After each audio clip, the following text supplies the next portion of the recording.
അൻവറിന്റെ വീട്ടിലെ രാഹുൽ മാങ്കൂട്ടത്തിലിന്റെ സന്ദർശനം സമൂഹ മാധ്യമങ്ങളിൽ ആഘോഷമാക്കുകയാണ് CPIM സൈബർ സഖാക്കൾ. ചില ട്രോൾ പേജുകളും ഇത് ഏറ്റെടുത്തിട്ടുണ്ട്. നമുക്ക് ആ ട്രോളുകളൊക്കെ ഒന്ന് കാണണ്ടേ? പ്രേക്ഷകർക്ക് ഇപ്പോൾ ആ ട്രോളുകളൊന്ന് കാണാം.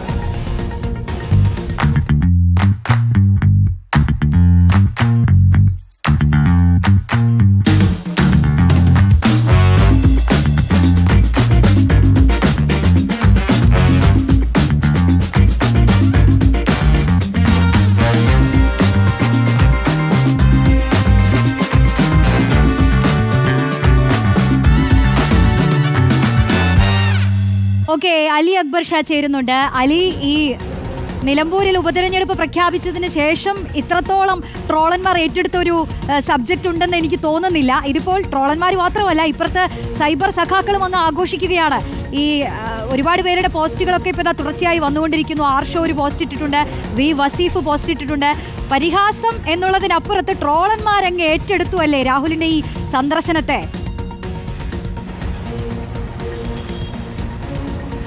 റോഷ്നി, തീർച്ചയായും നമ്മൾ എല്ലാ തെരഞ്ഞെടുപ്പ് കാലത്തും ഈ സൈബർ സ്പേസിൽ അങ്ങോട്ടും ഇങ്ങോട്ടുമുള്ള അറ്റാക്ക് കാണാറുണ്ട്. സാധാരണഗതിയിൽ അത് ട്രോളുകളായി മാറാറൊക്കെ ഉണ്ട്. പക്ഷേ ഇത് കുറച്ച് കടന്ന കൈയാണ് എന്നുള്ളതാണ് ഈ രാഹുൽ മാങ്കൂട്ടത്തിൻ്റെ കാര്യത്തിൽ നടന്നതെന്ന് പറയേണ്ടി വരും. കാരണം ആദ്യഘട്ടം മുതൽ, അതായത് ഈ സ്ഥാനാർത്ഥി പ്രഖ്യാപനത്തിന്റെ സമയം മുതൽ തന്നെ രാഹുലിന്റെ പല പരാമർശങ്ങളും പോസ്റ്റുകളും ഒക്കെ UDF വലിയ തലവേദനയായിക്കൊണ്ടിരിക്കുകയാണ്. ട്രോളന്മാർ ഏറ്റെടുത്തുകൊണ്ടിരിക്കുന്ന സാഹചര്യമുണ്ട്. അതിൽ ഏറ്റവും ആദ്യത്തെ സംഭവം ഈ സ്വരാജിനെ വെല്ലുവിളിച്ചതുമായി ബന്ധപ്പെട്ടായിരുന്നു. സ്വരാജിന് ഭയമാണോ, സ്വരാജിന് ചാർജുള്ള മണ്ഡലത്തിൽ മത്സരിക്കാൻ വന്നു നിൽക്കൂ എന്ന് വെല്ലുവിളിക്കുന്നു. തൊട്ടടുത്ത ദിവസം അതാ LDF സ്ഥാനാർത്ഥിയായി സ്വരാജിനെ പ്രഖ്യാപിക്കുന്നു. സ്വരാജ് എന്നൊരു രാഷ്ട്രീയ മറുപടി കൊടുത്തത് ഈ പ്രതിപക്ഷ നേതാക്കൾക്ക് കൂടി സ്വീകാര്യനായ ഒരു നേതാവാണ് താൻ എന്നറിഞ്ഞതിൽ സന്തോഷമെന്നായിരുന്നു. ആ നിലയിൽ രാഹുൽ മാങ്കൂട്ടത്തിൽ ഈ തെരഞ്ഞെടുപ്പ് തുടങ്ങിയ ഘട്ടം മുതൽ തന്നെ തുരുതുരാ അടിയായിരുന്നു. ഏറ്റവും ഒടുവിലത്തെ അടി അത് UDF കൂടി ഏറ്റ അടിയായി പോയി എന്നുള്ളതാണ് സത്യം. കാരണം UDF ഇനി PV അൻവറുമായി ഒരു ചർച്ചയില്ല, അൻവറുമായി ബന്ധപ്പെട്ട് ഇനി ചർച്ചകൾക്കില്ല, ഇനി അൻവറിന്റെ ഒരു പ്രവേശനം ഇങ്ങോട്ടില്ല എന്ന നിലയിലുള്ള പ്രസ്താവനകളൊക്കെ നടത്തി നിൽക്കുന്ന ഒരു ഘട്ടത്തിൽ, പ്രതിപക്ഷ നേതാവ് VD സതീശൻ തറപ്പിച്ച് അത്തരത്തിലുള്ള പ്രസ്താവനകളൊക്കെ പറഞ്ഞു നിൽക്കുന്ന ഒരു ഘട്ടത്തിലാണ്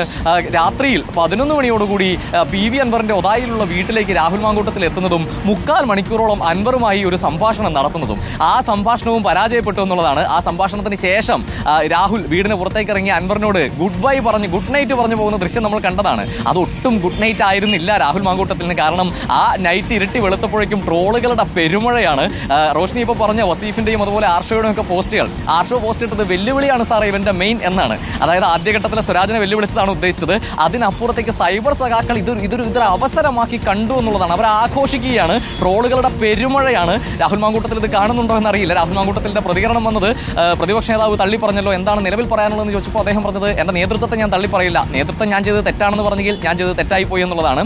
എന്തായാലും കുടുങ്ങി എന്നുള്ളതാണ് രാഹുൽ മാങ്കൂട്ടത്തിൽ. ഈ തെരഞ്ഞെടുപ്പുമായി ബന്ധപ്പെട്ടും നേതൃത്വത്തോട് യാതൊരു ചർച്ചയും നടത്താതെ, നേതൃത്വത്തിന്റെ അനുമതിയില്ലാതെ ഈ അർദ്ധരാത്രിക്ക് പോയി അൻവറിനെ കണ്ട് അൻവറിന്റെ വായിൽ നിന്നും നോ കേട്ട് ഇറങ്ങി വരേണ്ടി വന്ന അവസ്ഥ, അത് വലിയ രീതിയിലുള്ള ഒരു നാണക്കേട് ഉണ്ടാക്കിയിട്ടുണ്ട് രാഹുൽ മാങ്കൂട്ടത്തിൽ. എന്തായാലും നിലവിൽ നമ്മൾ UDF നേതാക്കളോട് ചോദിക്കുമ്പോഴും ആ വിഷയവുമായി ബന്ധപ്പെട്ട് ആരും അധികം പ്രതികരിക്കാൻ തയ്യാറല്ല. ചെയ്തത് മോശമായി പോയി എന്നത് തന്നെയാണ് UDF ക്യാമ്പിലെ അഭിപ്രായം, നേതൃത്വത്തിന്റെ അഭിപ്രായം. എന്തായാലും രാഹുൽ മാങ്കൂട്ടത്തിൽ നിലവിൽ ഇപ്പോഴും എയറിൽ തന്നെയാണ്. ഇവിടെ ഇതാ UDF LDF വലിയ പ്രചരണ പരിപാടികൾ കൊടുമ്പിരി കൊണ്ട് നടന്നുകൊണ്ടിരിക്കുകയാണ് നിലമ്പൂരിൽ. അതിനിടയിലാണ് ട്രോളന്മാർക്ക് ആഘോഷിക്കാൻ, സൈബർ സഖാക്കൾക്ക് ആഘോഷിക്കാൻ, അടിക്കാൻ കാത്തിരുന്നവർക്ക് രാഹുൽ മാങ്കൂട്ടത്തിൽ രാത്രിയിൽ പോയൊരു വടിയിട്ട് കൊടുത്തത്. റോഷ്നി, ഓക്കെ, എന്തായാലും സോഷ്യൽ മീഡിയയിൽ നിറഞ്ഞു നിൽക്കുന്ന ട്രോളുകളാണ് ഇപ്പോൾ പ്രേക്ഷകർ കണ്ടത്. രാഹുൽ മാങ്കൂട്ടത്തിൽ തന്നെ മുൻപൊരിക്കൽ ഒരു തെരഞ്ഞെടുപ്പ് കാലത്ത് നമ്മളോട് റിപ്പോർട്ടർ TVയോട് തന്നെ പറഞ്ഞിട്ടുണ്ട്, ഈ ട്രോളുകളൊക്കെ രസകരമായാണ് താൻ സ്വീകരിക്കാറുള്ളത് എന്ന്. എന്നാൽ ഈ ആർഷോയുടെയും വസീഫിന്റെയും ഒക്കെ പോസ്റ്റുകൾക്ക് അദ്ദേഹം എങ്ങനെയായിരിക്കും പ്രതികരിക്കുക, അതിൽ ഇനി വല്ല പരാമർശങ്ങൾ നടത്തുമോ എന്നൊക്കെ നമുക്ക് നോക്കിയിരുന്ന് കാണാം. എന്തായാലും നിലമ്പൂരിലെ പോര് അത് കടുത്തതാണെന്ന് നമുക്ക് പലതരത്തിൽ മനസ്സിലാവുകയാണ്.